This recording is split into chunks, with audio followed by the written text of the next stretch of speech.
Hello, everyone. Welcome to the Dancing into Brain Health podcast. I am your host, Magda Kaczmarska. Dementia is an umbrella condition defined by a change in brain function that affects daily activities. And dementia can be caused by a number of underlying pathologies. But despite extensive advances being made in diagnosis and understanding of some forms of dementia, such as Alzheimer's disease, those navigating other forms of dementia are still frequently met with a very different experience, one of misdiagnosis and lack of support. Lewy body dementia is the second most common form of progressive dementia. Yet for the estimated 1.4 million individuals living with Lewy body in the US and around 11 million globally, much remains to be done to ensure their journey is met with understanding and guidance. Our guest today, Helen Bundy Medsger, has dedicated her life to changing this reality, transmuting decades of partnership and care to 3 family members living with Lewy body dementia. She is a passionate advocate across research, clinical, public, and policy spaces, paving a way forward and building community along the way. Helen Bundy Medsger was the care partner and health advocate for 2 generations of her family who lived with Lewy body dementia. Her over 35 years of experience with the disease includes being a caregiver, support group facilitator, educational speaker, member of the Global Brain Health Institute Lived Experience Group, University of California, San Francisco's Family Advisory Council, and a staunch advocate for and participant in research, including serving as the founding Public and Participant Involvement Chair of the iStart Professional Interest Area, or PIA, partnering with research participants. Her unwavering commitment to the Lewy body dementia community resulted in her being named the Lewy Body Dementia Association Volunteer of the Year in 2022 and be appointed to the United States Department of the Health and Human Services Advisory Council on Alzheimer's Research, Care, and Services, where she sat as the chair of the Long-Term Services and Support Subcommittee through the 2025 term. Wow. Welcome, Helen. It is an absolute honor to speak with you. And I cannot thank you enough for taking time out of this really busy schedule and all of the work that you do to join me and our audience in conversation today. Thank you so much and welcome. Magda, thank you. It is an absolute pleasure to be here, and whatever I can do to share my advocacy and inform others, I'm on board. Thank you. I'm especially honored because we're recording this ahead of our release, which is going to take place in early February. So listeners, you will be listening after the fact. But next week on January 28th is World Lewy Body Dementia Day. So it's a day of awareness and advocacy. I have my LBDA, Lewy Body Dementia Association pin on today. Exactly. So we're honored to have an opportunity to celebrate this day and to use this platform to raise awareness and to honor your legacy, Helen, and all of the people that you stand up for, that you stand beside, and advocacy. You are remarkable. People who have listened to the podcast know I tend to gush at the beginning because I am in awe and honored to get to speak with such brilliant people. And I was trying to recall when we connected. I'm sure it must have been through the Global Brain Health Institute. Do you recall? I do. That's the funny part. I remember it really well. I was walking into the plenary session in Amsterdam at the Alzheimer's Association International Conference, and all of a sudden you spotted me and you made me feel like a rock star. You go, "Oh my gosh, it's Helen Medsger." And I'm going, "What?" And then you said, "Oh, you've got to come sit with us. You've got to come sit with all the GBHI Atlantic Fellows." And we were there to watch Bruce Miller from UCSF and, of course, GBHI receive the Henry Wisniewski Lifetime Achievement Award. And to be honest, I was completely blown away that you were so excited to meet me in person. I was like, okay, what have I done now? I will say that even though I couldn't remember when we first connected, I am very aware that I was learning and aware of you before I actually met you. And the more that I witness you, I use the word omnipresent. I wrote that word, and I know that sounds kind of funny, but, like, you seem to be everywhere all at once, and I don't know how you do it. And I think it's also like you mentioned in reading one of the articles, that you shared, in preparing, like, I think you used the word marathon, that this is a marathon. Absolutely. And it's been, as we heard in your bio, it's over 35 years for you. But I would love to hear a little bit as we begin our conversation on how you perceive your journey and how you have stepped into this space and action of advocacy and the work that you do today. And that has been your legacy for over 35 years. What people don't know about me is actually you have to come to a place where you understand this is the path you're meant to be on.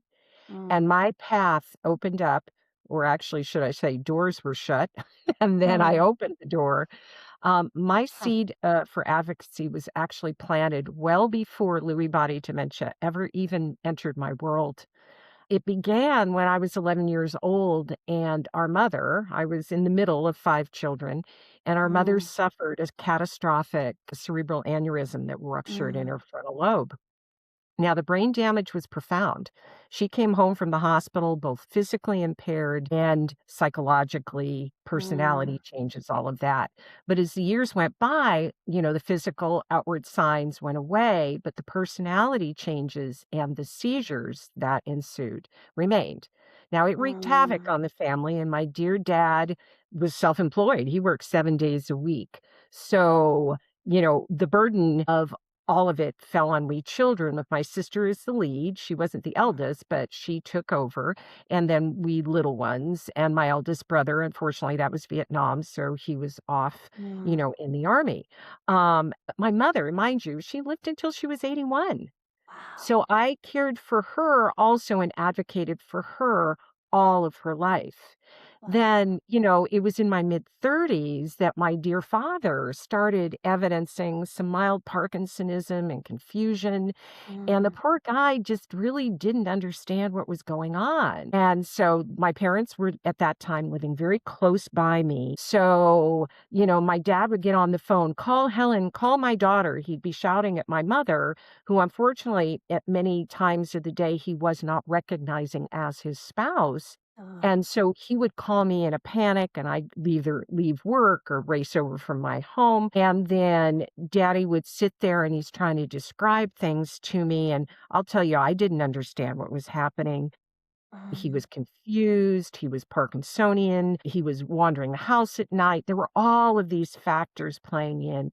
And the poor man was finally like, well, daddy, don't worry. We're going to figure this out. I promise you, I'm going to mm, get a hold of the doctor.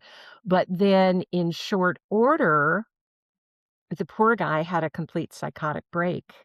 He uh, was inpatiented in a psych unit for 3 weeks, and sadly, they completely overmedicated him and really robbed him of his dignity. And the final diagnosis was dementia, and we already had the Parkinsonism. So the doctors kind of looked at it, all right, he has an unusual phenotype of Parkinson's disease. mm, And back then, the name Lewy Body Dementia did not exist. It mm, wasn't defined, and the clinical criteria was not released oh, until the year he died, which was wow. 1996. So the doctors didn't know what to do for us, and we certainly didn't know what to do. We had Mm, no idea. All of this to say, let alone my sister and then my youngest brother and how Louis has affected the family. What I've had to learn over these many years is how to navigate care, all the systems, how mhm, to seek out and deal with the lack of their financial resources and support resources out there. My parents had no advanced planning, no powers of attorney had been assigned, whether medical or financial. And worst of all, in his final year, the abuse and neglect that was inflicted upon him in his care home, and then mm, having to deal with bringing in a patient's rights advocate, the state, mm, and wow. subsequently shutting them down. And so those hard lessons really awakened, really lit a fire in me that my mission really became that no other family should have to go through what we had. Yeah. And then, years later, when my sister in her final days said, "Sis, keep up the battle," it was like, I'm in. I'm in this more than I ever wanted to be, but it's where I'm meant to be. Yeah. Oh God, getting emotional Yeah. But, listening, but that's just my family's side. What you need to realize is none of these attainments were solely my own doing, right? yeah. I have a supportive husband and children. Yes, I have a tenacious personality, right? Rather hyperactive, and I'm very detail oriented in how I approach things. In fact, my sister once publicly referred to me as a pit bull. I'm kind. I'm Pit kind, bulls are very sweet animals. People underestimate them. but they're relentless. They Yes. don't let go of that bone, and that's kind of me. Yeah. But, she was one of my best mentors. She was my North Star. She was grace-filled, she was brilliant. She was a social Yeah. worker, and she had an advanced degree, strangely enough, in gerontology, the study of the aging, Wow. right? An executive director of a six-county nonprofit serving the most vulnerable populations in Northwestern California. Oh. I've also had numerous other mentors, UCSF, the team there at the Memory and Aging Center, people at the Lewy Body Dementia Association, so many along the way. And then each of them having this incredible faith in me and my abilities when I didn't myself. So they kept pushing and elevating me to greater roles. And I guess Mhm. I stepped into the fray and did it. Well, that's also part of it, right? I think all communities to a certain extent have this, the ones that are founded on Yeah. trust and equity. But Yes. but I do find that there's something really unique and special about the dementia community, those living with dementia, care partners, and advocates. Absolutely. There's a level of equanimity, a level of mutuality, if that's a word, Yeah. interconnectedness. They're my village. They're my Yeah, people.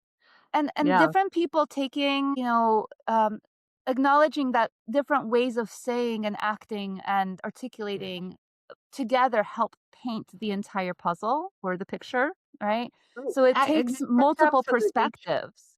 Yeah, yeah, and in listening to you share your story, I hear you acknowledge that, and I think it's really wonderful to hear that and to witness it, and it's refreshing because we don't hear it all the time of the fact that none of us do this alone, and that even We when we arrive at a certain level of accomplishment, that we all do it because of others who are doing it alongside us or have walked beside us or before absolutely. us, right? I continue to learn every day. I learn from my support group members.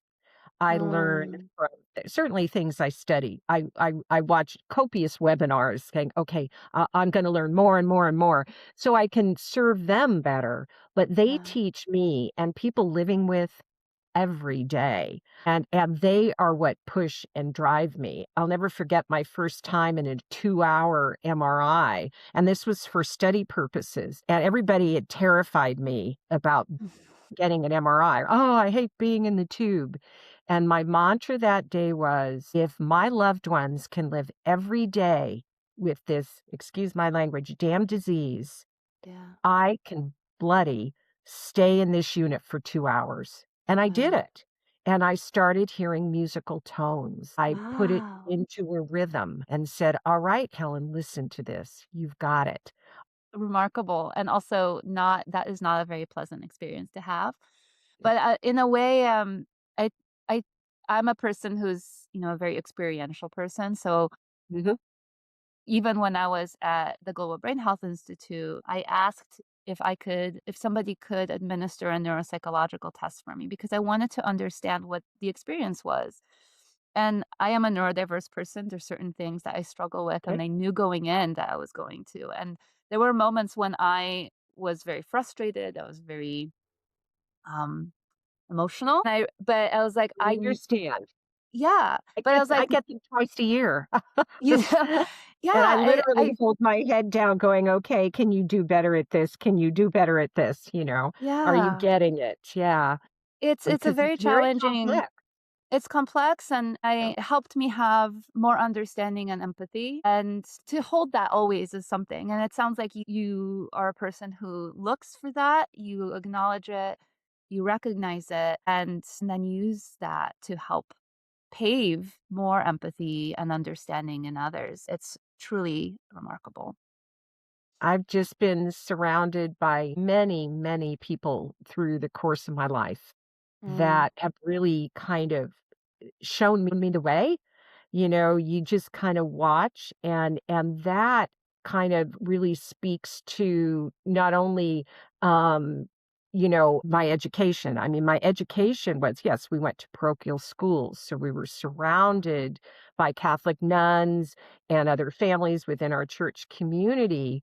But what really drove it home, and it's something I refer back to frequently, is the day my mother collapsed with her aneurysm. She was mm, on the phone with one of her best friends. Well, mm, that woman sensed right away. Her name was Betty. Betty sensed right away that something was off, mhm. drove to the home, found my mother. Literally, Wow. my father and I were, and my brother were at a high school basketball game. We get paged out of the football stadium, or not, yeah, it was football, not basketball. And in those ensuing months Wow. after my mother came home, we had meals delivered to the home Mm, every night. When we got sick, we were in her kids' beds. wow. They completely embraced us and kept us whole as a family, because I don't Mhm. know what would have happened if they hadn't. Yeah. I mean, we were a rudderless boat at that point.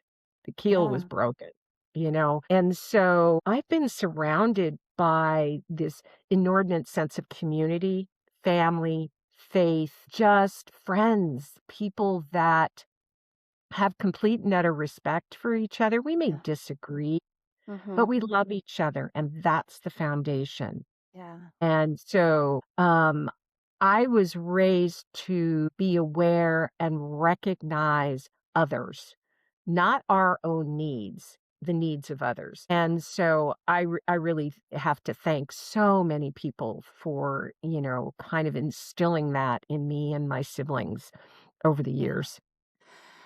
I yeah, I love what you said, and it feels so important to emphasize right now that Yeah.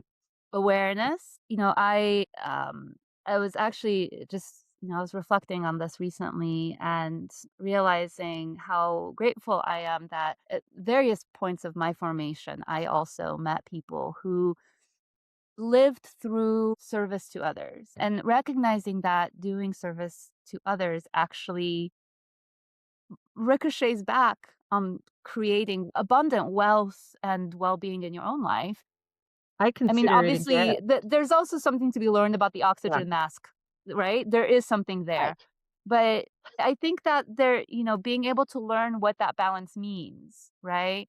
Service in others isn't meant to deplete you, No, but no. when you do it, sometimes it actually can be the best opportunity to help navigate through being stuck, right? And also the Absolutely. fact that you don't have to agree with anybody, but you can still care about them, right? Like That's right. Absolutely so. you don't have to even like them, but you can care about them and you can treat them with respect, right? Yes. Yes, I agree with you wholeheartary. Yeah, You shared a lot already about, what has shaped your values and your perspective, but I'm hearing every point of your story with your mom, with your father, with your sister, that this really unusual characteristic of when an opportunity presents itself, you say yes. And I was reading one of the stories that yeah, you shared, and you spoke about when your sister Maureen was diagnosed with Lewy body, and asked you, "Will you walk this path with me?" It was unequivocal, no question. You said, yeah, "Yes, of yeah. course I will." And that certainty, that authenticity, that I'm observing. I notice that that's an attribute that's essential to you, but I wanna acknowledge it because that generosity of the No, yes is unusual, and I'm hearing that the environment that you grew up in, that you were shaped in, helped inform that. But yeah. I also think it's just you. My eldest brother would probably say, "You're just nosy and wanna get involved in things."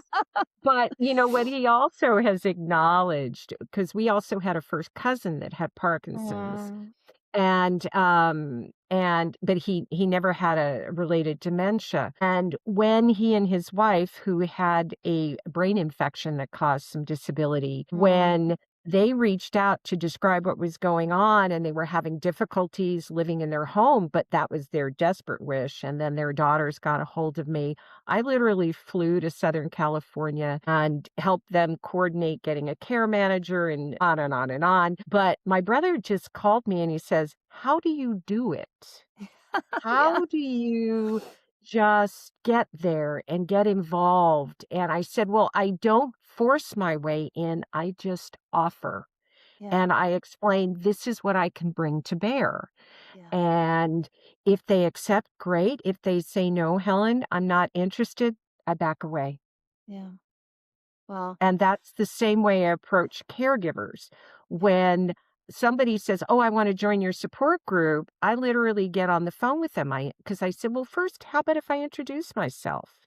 uh, Let's plan a phone call and we'll talk for, a while." And at the same time, I'm coming to understand where they are at in this journey. Are mhm, they open to really understanding the path that they're on, or do I have to literally quietly spoon feed?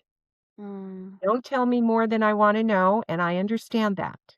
But yeah, others want all the information. And so we take it bit by bit. And so, I've had training as a mhm, support group facilitator and as a peer mentor for caregivers of mhm, people with Lewy body. So all of that parceled, in with these years of contending with how my family members either lived in denial or other mhm, family members lived in denial, yeah, and how to respect their need to do that, but yes, at the same time care for the person, make sure that the person living with the disease is receiving the care and emotional support they need. yeah. That's a very complicated process, Yeah, it's a juggling but act, I'll tell you. Yeah. I really love that you do that and that you're articulating that because there is, I hear two things often. You've met one person living with dementia, met one person living with dementia, and each person's journey is unique and they deserve the right to navigate it in a way. And Yes. there's usually more than one person in the journey, right? So then it becomes even more complex. Right. So it's a constant process of meeting people where they're at and being able to develop those listening skills and understand when you need to push a little bit and to offer information because Right. it's a safety thing, right? And Yeah. when to kind of hold space and allow people to arrive when at the time that is possible for them.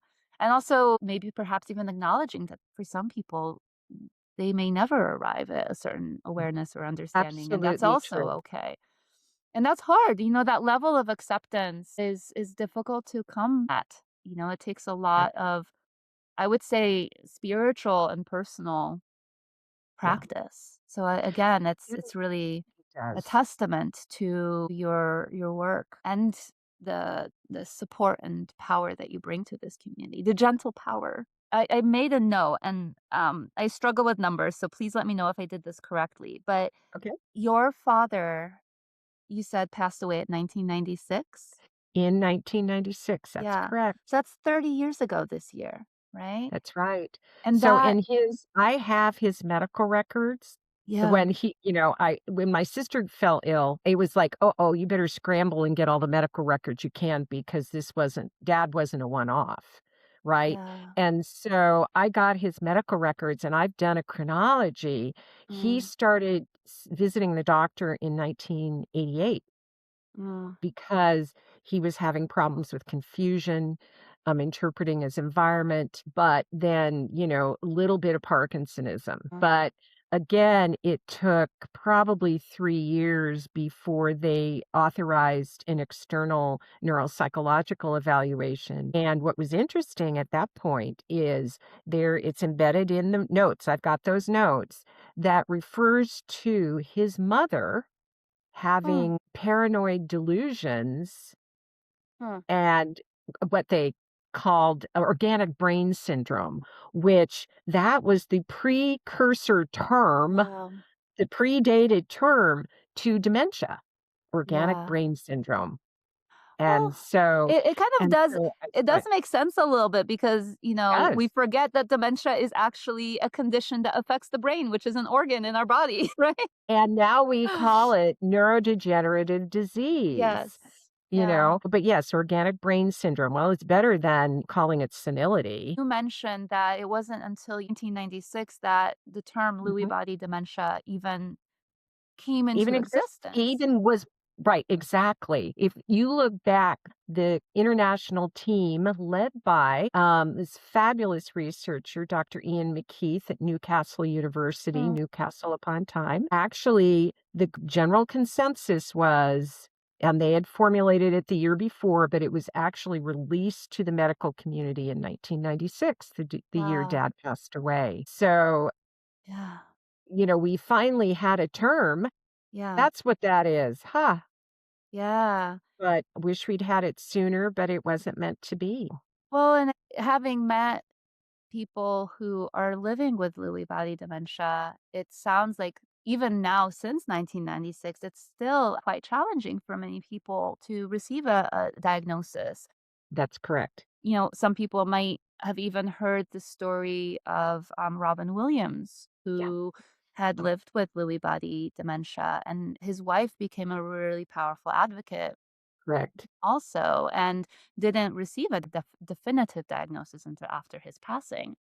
Yeah. So I wonder, kind of in honor of the fact that this episode is also airing so close to World Lewy Body Dementia Mhm. Awareness Day, and I recognize you're not a clinician, but you have a lot of experience. I love my clinicians. I'm part of the GBHI community. I love Oh, the do you? doctors and the researchers that I work with, but I think it's also really helpful to listen to how people who have lived experience, either as care partners, people who walk alongside people living with dementia, and people living with dementia themselves, how would you define Lewy body dementia? Well, And how part of does it my part of differ? my part of my definition will in fact be somewhat clinical because Mhm. I speak on this topic and I sat Mm. with part of panels and I go to scientific meetings about it. So, Lewy body dementia, first off, is in fact an umbrella term, right? Mhm.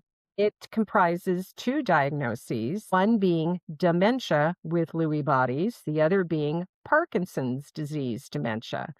And we can be all caught up in the terminology all day long. There's all of these things all over the place. But the difference, how clinicians look at this, is the difference dementia with Lewy bodies is we see cognitive impairment, cognitive decline, either preceding or within 1 year of Parkinsonianism Mm. starting to be. And it tends to not be a profound tremor necessarily, that Parkinsonianism, more rigidity, stiffness, Mhm. slowness of movement, what we call bradykinesia, very, Mm. very slow movement. But then if someone, and oh, by the way, I'll get into the pathology in a minute. If someone has had Parkinson's disease, because Mm. oh, by the way, Lewy bodies cause Parkinson's disease. Mm. It's just they initially remain maybe in the movement center, the basal ganglia. And if they have obvious Parkinson's for a year or more, and many people have it years upon years, then develop what we Mm. consider a dementia or a severe cognitive disorder, then it's considered Parkinson's disease dementia. But Mhm. they're just different colored apples. One is a pippin and one is a red delicious, Mm. but they're in the same basket. Yeah. So what causes it? The pathology is a variety. A Lewy body is formed by various abnormalities and proteins.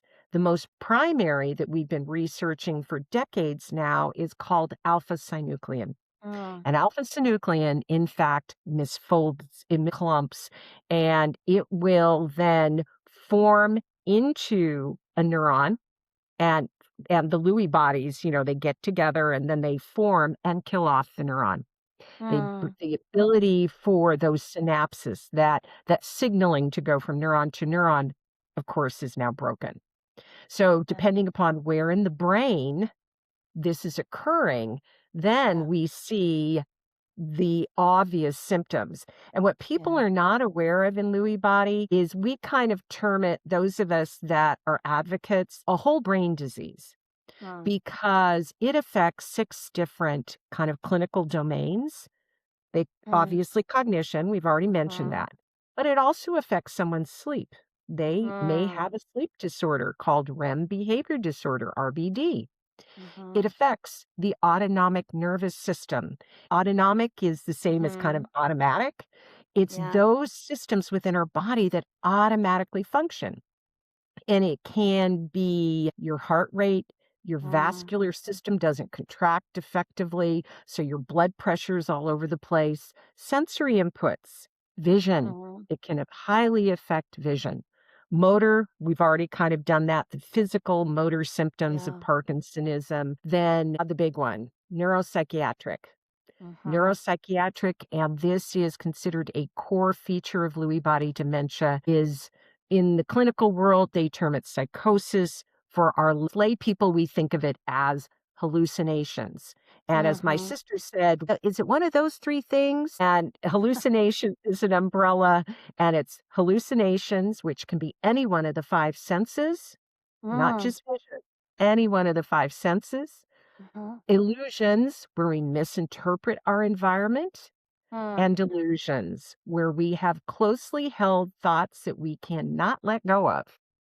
And those can mm, be very challenging to deal with. Then, also within that autonomic system, you have system dysregulation, how your body might, in fact, regulate hot and cold. mm, The control of your elimination system all of a sudden may really slow down. mm. Lost the sense of smell.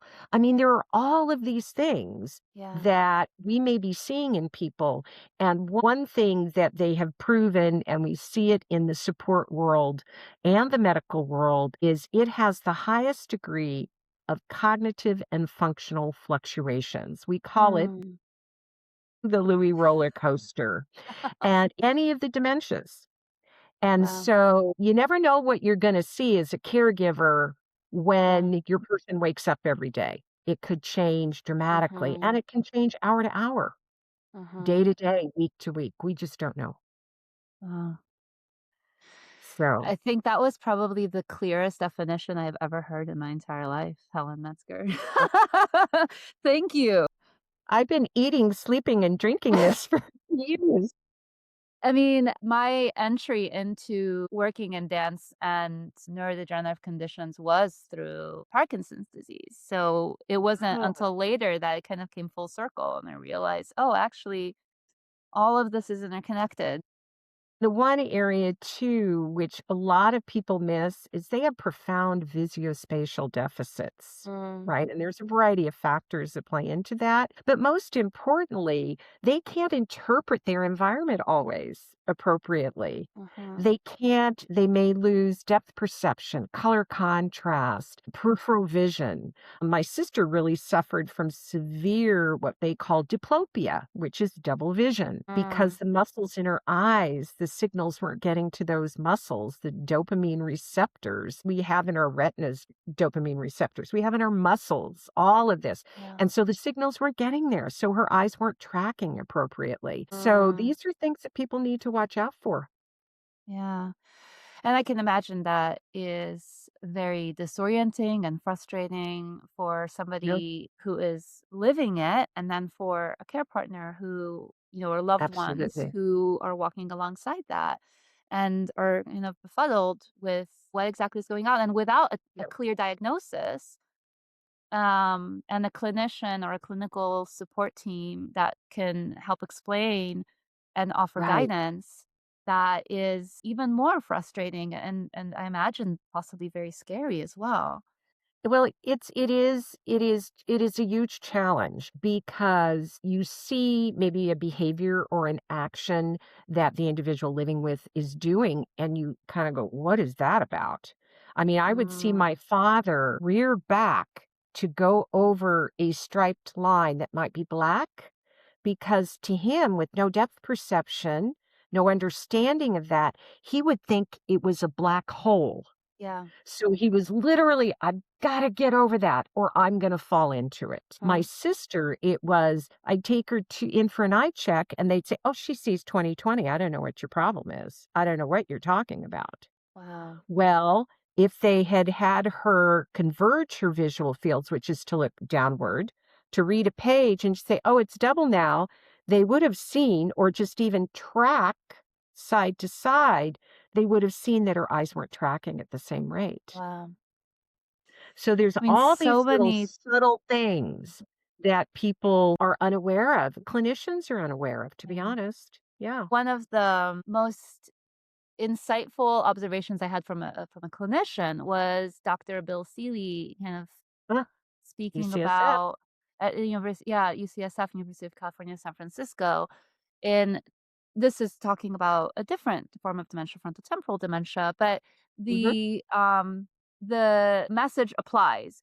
He was said that as a neurologist working in neurodegenerative conditions, I was mhm. trained to look for deficits. What is missing? And not for what is emerging, right? So like, Right. What is right there in front of your eyes, yeah. you are gonna miss a lot. Yeah, And exactly. yes, there is no doubt about it. And part of it, sadly, in our medical world, does have a lot to do with they have a specified amount of time they're supposed to see a patient for, Yeah. and the patients and Louis people are fabulous at it, is what we call showtime. They get Mm, all their energy up and they go in there and they may present exceptionally well. And so the mm, doctor, even though there may be an informant or a care partner there to say this, not always is that heated.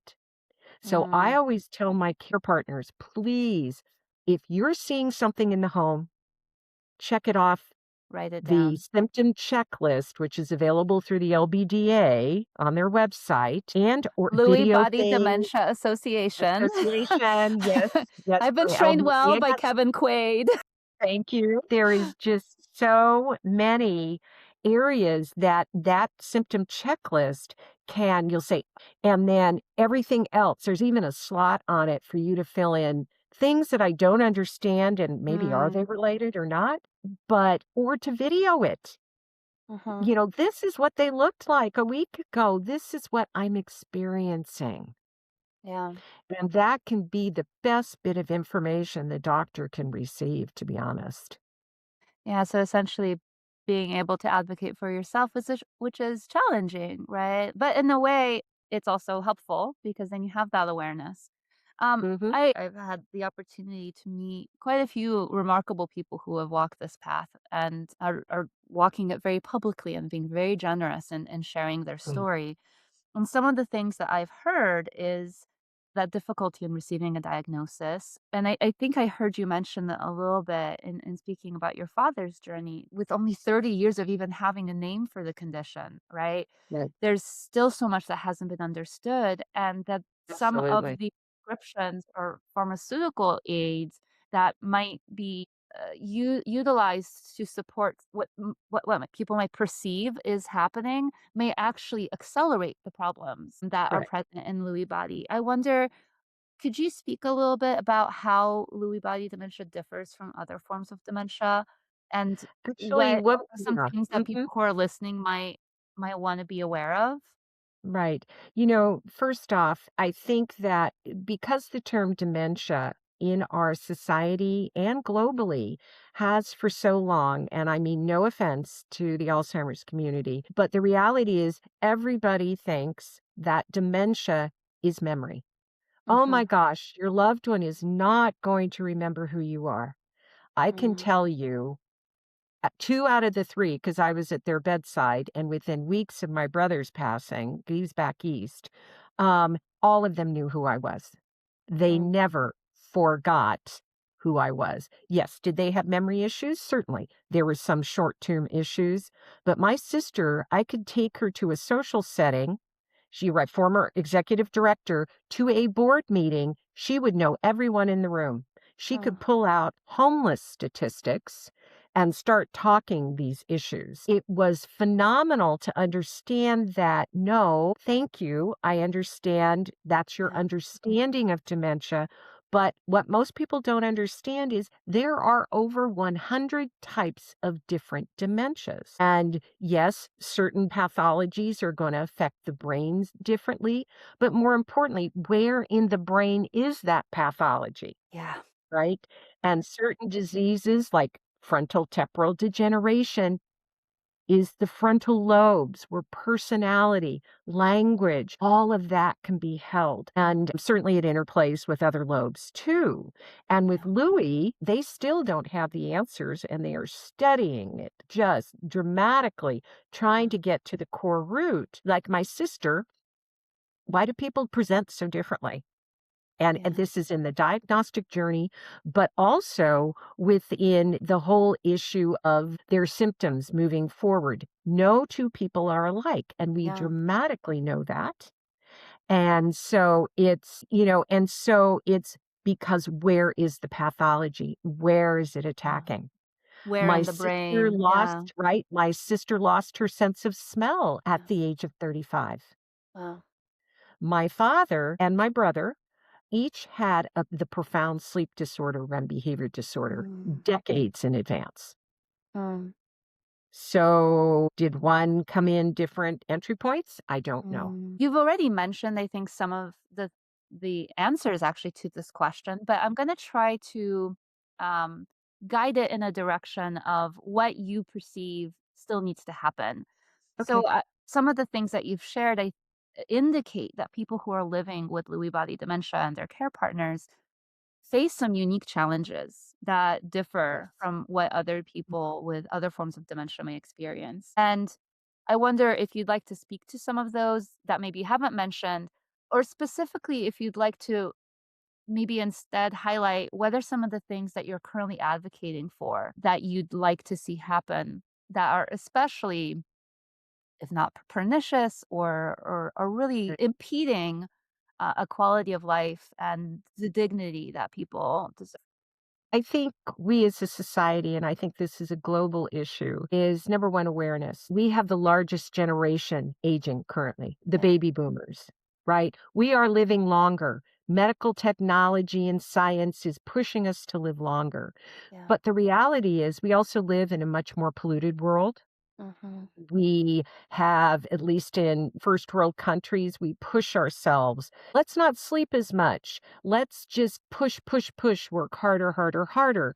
When Yeah, in fact, we need that sleep. It's cleaning the toxins out of yeah. our brain cells. And the scientific community's, kind of out on this, or, you'll hear both sides of the argument is that, well, if we only did the following, things would get better. Or we Mm, are diagnosing more, so maybe the numbers aren't as bad. Maybe this always existed. Certainly the disease has always mm, existed. But what we're seeing, which is really challenging, is we are seeing it diagnosed younger. We always assume everywhere that dementia is a disease of the aged. It has to be seniors. I have news for you. mm. My siblings had symptoms, but they weren't Yeah. diagnosed, precursor prodromal symptoms in their 30s. Wow. And you and I both know a variety of advocates who were diagnosed in their 40s and early 50s, Uh-huh. right? And I'll bring in a global initiative, the Childhood Dementia Initiative based out of Mhm. Australia. There Mm, are children with a dementia diagnosis, and mhm, sadly, those are genetic forms. Frontal mm. temporal, time and time again, we see people with frontal temporal in their 20s, in their Yeah, 30s. So it is a global issue yeah. that all countries need to be contending with because the World Health Organization, what, 20 years ago said, Mm, we've got the largest aging populations on Earth. How are we going to meet their needs? And Yeah. especially with this increase in dementia. So, these action plans that countries should have formulated, not all have. 4 years ago, the ARP, the American Association of Retired Persons, did a nationwide study and Mm. determined that only at that point, 5 states had state action plans, their Really? state plans on aging. But Wow. now it's accelerating. We need federal funding now. With the loss of federal funding within this last year, it has been a massive challenge. So Mm. now we absolutely need to be advocating, whether you have someone in your family or not, because at Yeah. some point you will know someone, whether it's a family, a friend, a Yeah. neighbor, who has a dementia diagnosis. It is essential that we do something. To my care partners, many of them, when they're done with their journey with their person, they say, I don't want to discuss this again. I don't want to be part of this. I need a break. And I understand that. Yeah. They're exhausted, they're traumatized, and they have an emotional journey to go on Mm. to heal. But others, like myself, and mind you, again, I want to acknowledge that number one, I was a sibling and Mhm. I was a daughter. I wasn't living in it 24 hours a day, 365 days of the year, like a spouse or partner. That's Yeah. a very different journey. And Mhm. so without their ability to maybe have respite from the caregiving, they are completely exhausted by the Yeah. end of this marathon. And Mhm. so I respect that. I honor that.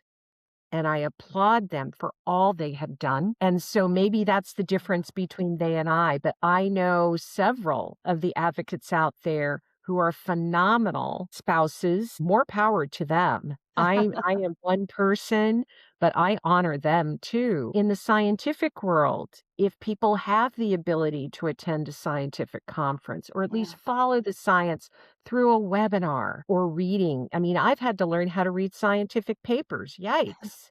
You You know, are publishing scientific papers. well, that's true too. I have to do probably double and triple and quadruple the work to be able to do it, mental work, to be able to Um, say, all right, I think I can step into that. I'm willing to venture there. But 5 years ago, I wouldn't have even cared. It's like, oh my gosh, that was overwhelming. I never well, would have that's not thought I'd be a exactly co-author. easy. It's not Yeah. easy writing. It's a very No, specific. no. So there are so many ways people could become a support group facilitator. They could be a Mhm. mentor. Something as simple as just saying, can I help you? And not me, but the friend, the neighbor. Can I be there for you? Yeah. If you need to go to the market, I'll be happy to stay with your loved one. Yeah. You know, simple things. You don't have to be doing what I'm doing.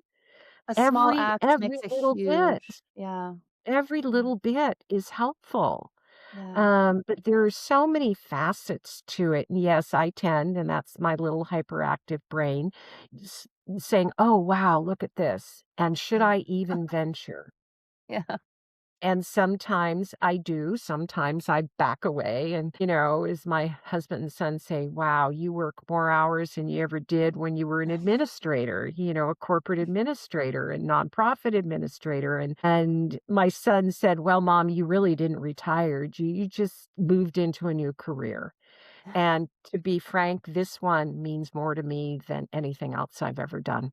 Yeah. Yeah, There's a couple things I wanted to mention. I want to focus on that meaning and purpose because I'm realizing I've been reading more literature academically as well as, kind sure. of socially on validating and highlighting, emphasizing the importance of finding meaning and purpose. And Yeah. one of our previous guests, who's a Good. person living with dementia, Mark Timmons, spoke about Uh-huh. that as something that he, as an advocate with his peers who receive a recent diagnosis, Yeah.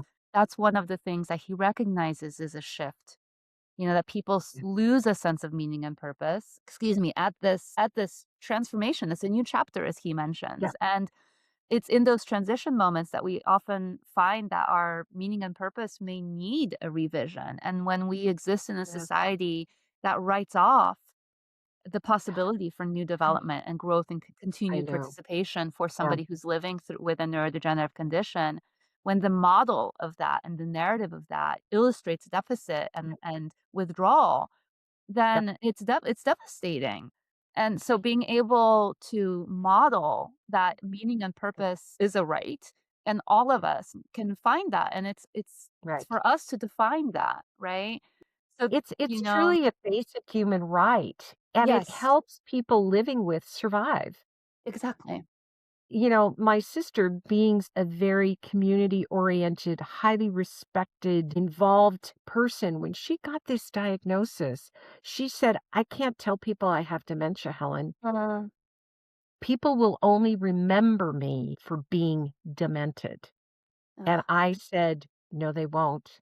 I will never allow that to happen." And so what happened was on day one, because she was, handled locally by our health system, but she was also able to go to the Memory and Aging Center at University of California, San Francisco. yeah. Fabulous neurologist, Michael Geschwin. There's a shout out, Michael. Oh my gosh, I love Michael Shout out, my friend Michael. Geschwin. Day one, he says, "Would you like to be involved in research?" And my sister goes, "I don't know. Am I going to be a guinea pig? Are you going to stick needles in me?" And it's like, Mm, "No, no, no, no, no, no, no. We're just going to follow you along the way and see how, the disease progresses." But then the most important thing, he looked at me and he says, "Helen, the best medicine for her is to keep her physically and socially engaged."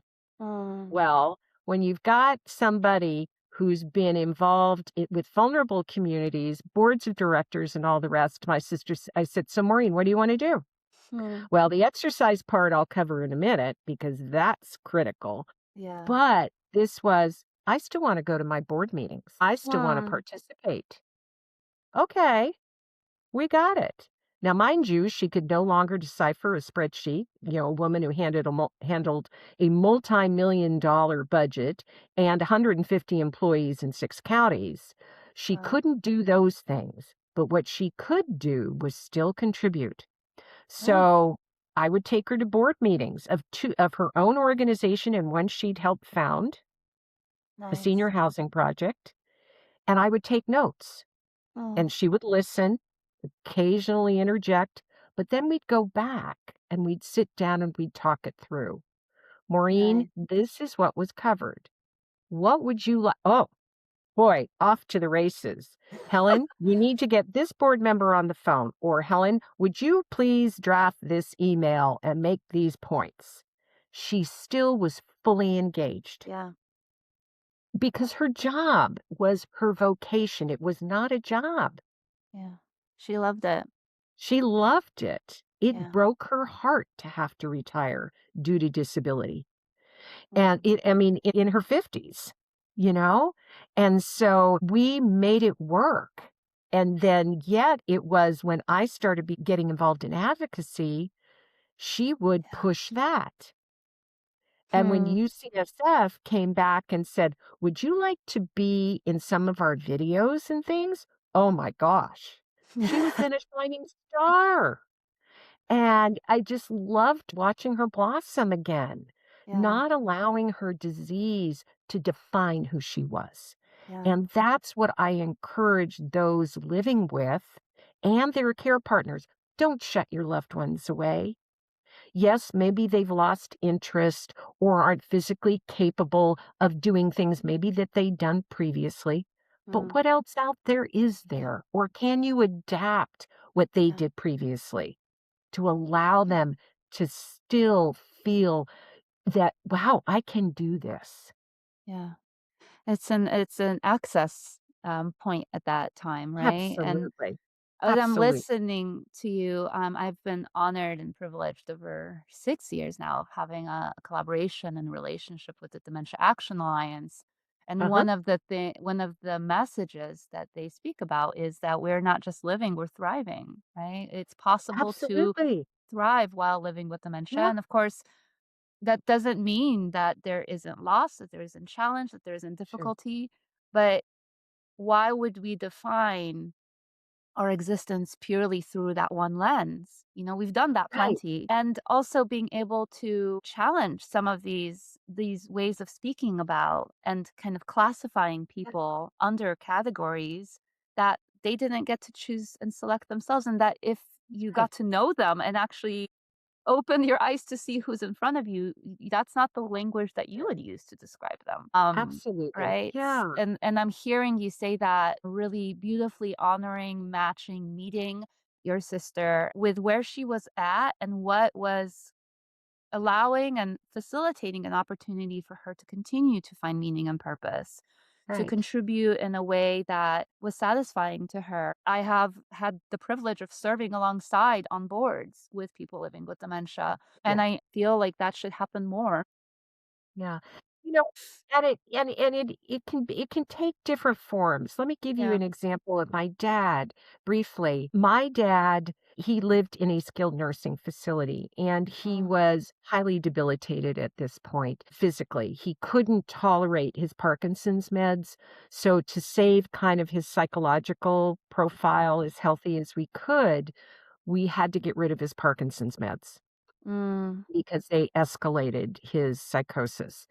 And so he was very rigid, he really struggled, and at this point, he was wheelchair bound. But I refused to keep him in the facility mm, when we were visiting.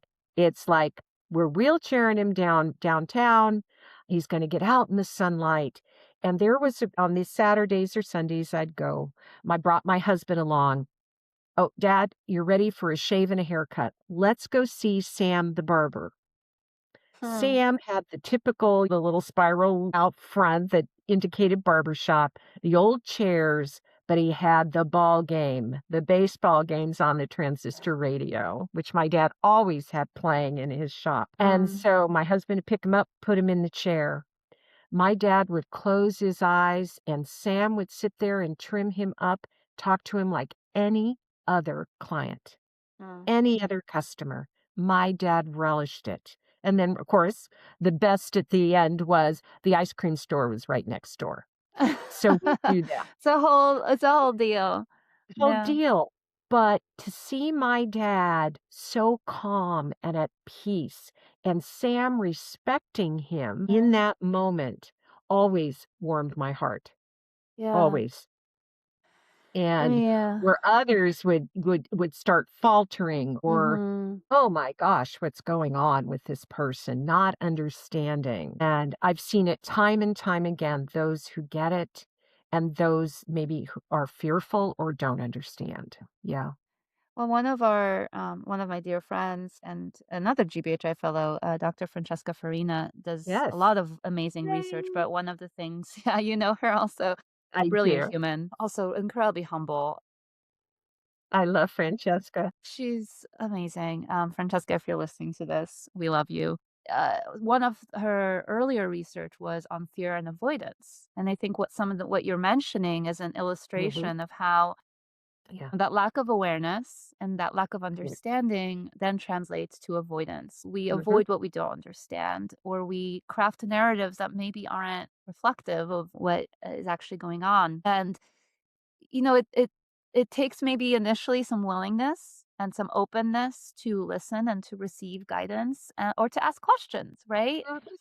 Right? And then something like that, what Sam was able to provide for your dad Right. and for your family is huge. Like, Yeah. one thing that I think I'd love for people to recognize is never underestimate how the smallest act can Yeah. be a really big act for somebody, can make a big difference in somebody's day. And Absolutely. you were speaking earlier about what can we do? Like, many people are very caring and well-meaning, but Mm. they don't know what to do, and you offered some great examples. Like, it doesn't have to be a huge thing, Yep. but calling and saying, "What can I do for you?" Or, "Would you like Right. for me to go and pick up some groceries for you? Can I join you one day to kind of see how you offer support, so that then one day if you Uh-huh. want to have some time off, I will know how to support." Right? Yeah. There's Yeah. many ways of being an advocate, a partner in care, and an ally. You mentioned about people really getting burnt out, and I think it stems from the fact that too many people walk this journey alone. None of That's us, nobody should have to walk this journey alone. right. Alone. No. Some people come from a space where, number one, they're fearful. They don't understand navigation, right? That is a learned issue. It takes a lot of time because you're navigating changes in your person, the environment, the relationship. You're navigating a health system and doctors that maybe you don't understand. Yeah. And then there's all the symptoms. I didn't even touch on the symptoms where some of it is physical ability. Let's say your loved one has fallen. What do I do now? I'm not Mhm. strong enough. Or maybe they've hurt themselves. So you dial 911. Well, how long is that going to do you well for? Maybe Yeah. that first time calling, but I have people that loved ones are falling consistently, weekly, Mm. sometimes multiple times a day. And Mm. what do they do? Because now their local authority is charging them every time they call. So Wow. that's the reason they need, I always term it, and I work with my caregivers to formulate what I call their village of care. Mm. The village of care can include neighbors, friends, but more importantly, the professionals, the Yeah. doctor, all those supplemental services, support group facilitator, your financial advisor, your legal people, um, a spiritual advisor if that need be, and more. I mean, you need to be able to say, I've got a family, I've got that village around me because Mhm. it will lift some of the burden. But I also work with them when I do talks about what do you need to put in place. So, first off, knowledge. Knowledge is the knowledge of your loved one. You may have lived Mm. with them, you may have loved them all these years, but as your journey has changed, their journey has changed. So, where do we start? Understand what their goals are. What are the values that they want to carry forth or maybe be remembered for, Mhm. right? Really have those deeper conversations. And sometimes in some families, they're not good at that or were never trained in it or comfortable. Then have a social worker, a counselor work with you. Mm. From there, educate yourself. Absolutely educate yourself. Know what the disease is about, where it's headed. Yes, that's all well and good, but take it in doses. But at Mhm. least know what may be on the horizon so you can be prepared. And Mhm. most importantly, organize yourself. Okay. Understand that there are going to be situations that you need to be prepared for. Whether it's, in my case, I prepared an emergency binder with all the important information. So if Mm. my sister had a medical appointment or if there was a medical emergency, both myself and all of the other medical powers of attorney Mhm. behind me or Yeah. other assignees all had the same information. Her current med list and what do each of Mhm. those medications, what are they useful for? What's the diagnosis? What are the doses that she's taking and how many times a day? So that you walk in and you can then inform whether it's the first responders or what else. Yeah. And take care of those documents that you need to take care of well in advance. Make Yeah. certain that the advance directives are done. Well, if we look at a POLST form, a physician's order for life-sustaining treatment, that does have to be done with a professional, Mm. but that will elicit conversation about what matters in the end Yeah. and what quality of life they want, Yeah. even in advanced stages. And I think the relationships will build. Yeah. The understanding will build, and families can come together and Yeah. really, really bond. And when the time comes, graciously say goodbye. Yeah. And Yeah. I'm curious for those who might be listening, you mentioned earlier that the Lewy Body Dementia Association, so LBDA Uh-huh. website has some templates for some questions that you might take when you're going to a doctor for a visit. Is there something similar as far as templates for these binder that you're mentioning? There is a variety out there. I devised my own. Mhm. But there are various entities now because my experience goes back several years. What you need to realize, much of this can be done on health system portals these days. There Right. are a variety of caregiver platforms that Mhm. have all of these types of tools. My only hesitancy, certainly the health system platforms portals are fine. The remote ones, you better download some of that information because if you're in the emergency room, sometimes the medical devices, the electronic devices, Mhm. they block external signals, cell phone signals. So maybe you download it to an iPad that you can call it up, Mhm. or whatever Yeah. works for you. Paper worked for me. And Yeah. so but there's a whole variety of fabulous tools out there these days Yeah. that people can access. I also spoke about the dementia action lines earlier. I would be remiss to not mention that the whole community of the Dementia Action Alliance with various lived experience experts has recently published and is now revising um, uh, Pathways to Well-Being, which is a manual, Yeah. which includes some really great lived experience experts sharing stories and tips that they've accumulated over their journey. They really are. Even 10 years ago, I couldn't say that there was a lot. Now it's everywhere. So everybody's going to have to define what is easiest for them, Yeah. right? I was a paper pusher. I managed a CPA firm for 23 years. So it made sense for me to have templates on my computer, update them, send them off to the other agents behind me and say, put this in your binder. Yeah. And this is the latest update. But the one thing I did too is I held on to all of the med changes, all of those med sheets I Mm, retained, but they were dated so that we knew when medication changes went into effect because yeah. those were important. Yeah. Oh, that's brilliant. I'm realizing we've been having a really Oh, rich we and long could talk for conversation. days We could and talk for days. days, and we have in the past. But I do want to come back very briefly in Sure. the closing of our call to something you spoke about, coming back to again one of our favorite people, Dr. Michael Geschwin, and who's told you and Mhm. Maureen that one of the best things that you can do is to maintain social and physical engagement. And we know now with the Lancet Commission that we have modifiable risk Right. factors that influence our brain Yes. health, right? And that also applies when you're living with a neurodegenerative condition. But I'd wonder if you could speak about your experience for yourself, but also in Yep. your care partner journey with Maureen and Right. other family members. Magda, I know that you are an incredible dancer, and that is your passion and what you've brought to the dementia community, obviously. But the funny part is, I've always been a dancer. In fact, my eldest brother said, Helen, I think when I was about 5 or 6, he said, the only thing you really are going to aspire to is to be a go-go dancer with white boots on and a miniskirt. So, and my sister said I would be coming home from school and there's my little sister dancing down the sidewalks. Well, the funny part was later on, she said, Helen, I wish I was more like you to have that Mm, freedom and that sense of abandonment to be able to just express myself.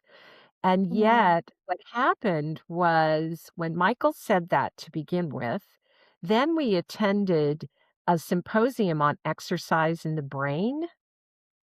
And mm. that was like my sister's light bulbs went on. I've got to get involved. I've got to do something. So, what did she do?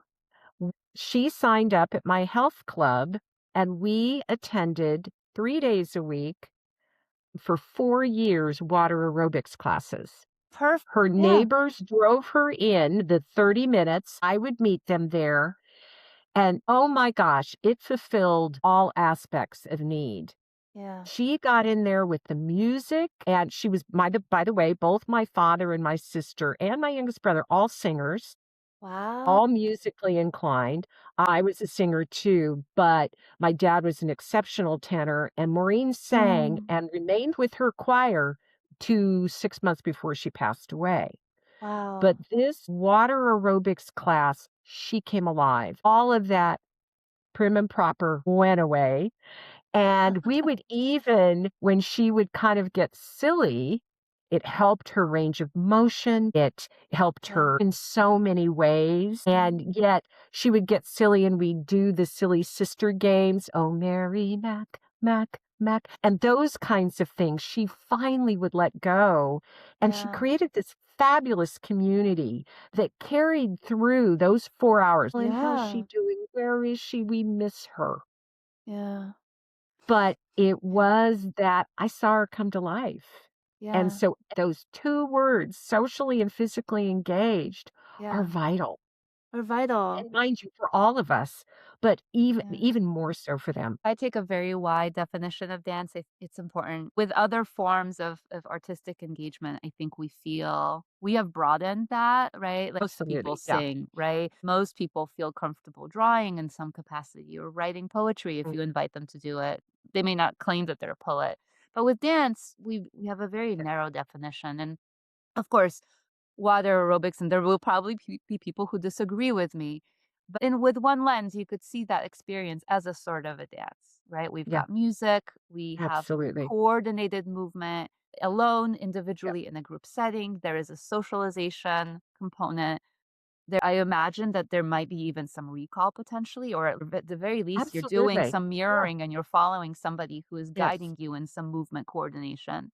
And the beauty about it being in water is that you eliminate the fear of fall, potential correct. injury, you're adding resistance, right? So you're doing actually Correct. many of the The water. things that we know are Yeah, helpful yeah. for our You know, brain health. I will stipulate one thing though. We Yeah. did have to make some adaptations for her due to the Parkinsonism Yeah. because there is a symptom within that called freezing. And what Yes. happens is they disconnect from their feet and she would float.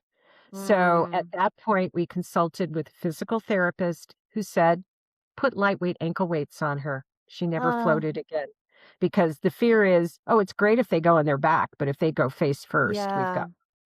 So Yeah.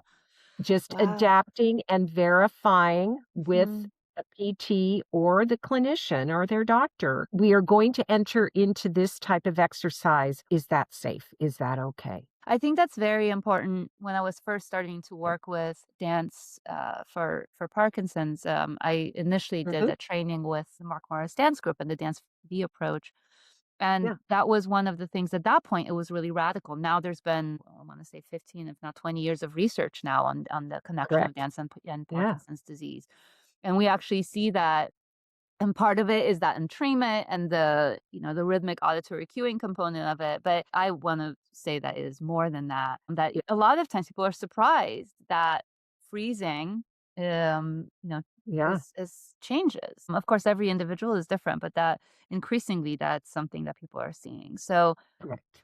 you've shared many wonderful resources and some immediate ways that we can connect with people who are in our community who may be living with Yeah. Lewy body dementia.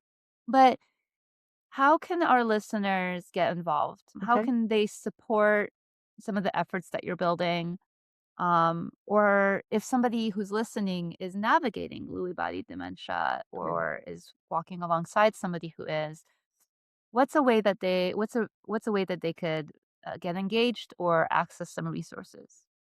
Okay. Well, first off, depending upon which country they're in, or, we even cross borders, there are a variety. There is a network. You've mentioned World Lewy Body Day, which Yep. is next week. There is a consortium of organizations, the UK, Ireland, Canada, the United States, Spain, I think Argentina, France. I mean, they're all over. Look them up and offer to Mm, volunteer if you might, or just seek out, do you offer support? Become a member of a support group. Do sure. you have an advocacy arm? What can I do? The LBDA has volunteers in there that just stuff their information packets that go out to people. I mean, I have Sure. 20 of those here in my home to send to individuals or share with clinicians. Sure. Everybody can contribute. And then if we wanted to take it to the nth degree, advocacy, write your representatives to say, why are we defunding the National Institutes of Health? Because for an Mm, 8-year period, Lewy body dementia was finally getting additional funding. yeah. That may be blown to bits. We still need Mm. that basic research. Yeah. And so those types of things. So it can cover many, many avenues. The world's wide open and we need everyone. Yeah. Absolutely. It's definitely just get informed, educate yourself, maybe educate others, Yeah. help destigmatize this disease. Yeah. But just know that the researchers are working their tails off to start finding some of the answers to this. And there are some things on the horizon that we can really be looking forward to. Let's say it's a while and a fair long while before we have any prevention for it. That's okay, but help the person who is living with it and the Yeah. care partner to live the highest quality of life they can for as long as they can Yeah. in whatever way you can contribute. We've had many mic drop moments. That was a mic drop moment. Yeah. Okay, one final question for you. And this is Yes. a personal one. We always like to ask our guests if they could Mhm. share a personal experience of the impact of dance or the arts in their Yeah. lives. And specifically, is there an experience that either you experienced yourself or one that you witnessed that helped you feel the magic of dance or the arts on health and well-being? I am going to turn to both years that I've had the honor to go to Santiago, Spain, and participate in Walking the Talk for Dementia. Yes. Because in the final 2 nights, right, our 4 days of walking is one thing, but everybody's pooped out at the end of those days. But in our final 2 days, there is an educational symposium, and in the nighttime, there are dance parties. Okay, there's music, live music, and then some disco, but dance parties. And to literally watch the people with dementia come alive, literally come alive. Their eyes sparkle. The Mm. music motivates them. And even if they have limited mobility, I watched my dear friend Alan and a representative from an organization, and she had her arm around him, guiding him, and they literally shouldered each other all around to the music. You should have seen Alan light up. To feel that abandon, Yeah. to be accepted for themselves, not for their disease. They Yeah. were loved and accepted and not judged as less than due to a diagnosis. It was just Mm. incredible. It's beautiful, and it's a gift that I will always treasure to having been witness to. Check Yeah. out Walking the Talk for Dementia. Yes, in Um, fact. and our dear friend There it Fernando, is. who's from also from the Global Brain Health Institute, and now Lori Waters, I think, who's an advocate who's really My good guiding friend this Lori. work. Yeah. Yeah. So a huge, rich community of advocates who are really Mhm. making the difference. And we happen to have a photo by another dear friend of ours, Alex Kornhuber, that caught Oh, the one and only girl. Helen Medsger in the act, looking like that go-go dancer that you said you were gonna be as a child. Got that right. Yeah, and I think we have your permission to share. I think we definitely need to include Yes. that photo because Yeah. is one of the spectrums of the experience of the illimitable Helen Metzger. I A cannot thank you wild enough. child. You've been so generous with your time, not just now, but 35 plus years of generosity. So I want to say thank you Wow. to you. Is there anything else you'd like to close with? Anything you want to share before we end? There was one question that I thought might be an interesting, thing to Hmm. kind of mention. And it was, how do I define advocacy? I really thought about this and it came easily, strangely enough.